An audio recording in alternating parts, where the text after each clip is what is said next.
தமிழக அமைச்சர்கள் பதவியேற்பு விழாவில் கலந்துக்காத 2 அமைச்சர்கள். அந்த 2 அமைச்சர்கள் யார் யாரு தெரியுமா?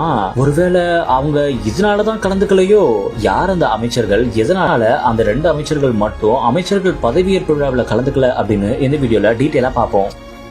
தமிழக அமைச்சரவையில செந்தில் பாலாஜி உள்ளிட்ட 4 அமைச்சர்கள் பதவியேற்றுக்கிட்டாங்க. இந்நிலையில துணை முதலமைச்சரா உதயநிதி ஸ்டாலினும் பதவியேற்றுக்கிட்டாரு. இந்நிலையில 34 அமைச்சர்கள் இருக்க வேண்டிய இடத்துல 32 அமைச்சர்கள் தான் இருந்தாங்க. 2 அமைச்சர்கள் மட்டும் அங்க இல்லாம இருந்தாங்க. அது 2 அமைச்சர்கள் யார் யாரு அப்படின்னு பார்த்தா பிடிஆர் பழனிவேல் தியாகராஜனும் சிவசங்கரும் தான். ஆமா, இந்த 2 அமைச்சர்களும் இந்த அமைச்சர்கள் பதவியேற்பு விழாவில் கலந்துக்கவே இல்லை. சரி, ஏன் கலந்துக்கல அப்படின்னு தெரியுமா? பிடிஆர் பழனிவேல் தியாகராஜனுக்கு அவங்க அம்மாவுடைய உடல்நல பாதிப்பு காரணமா அவங்க மதுரைக்கு போனதா சொல்லப்படுது.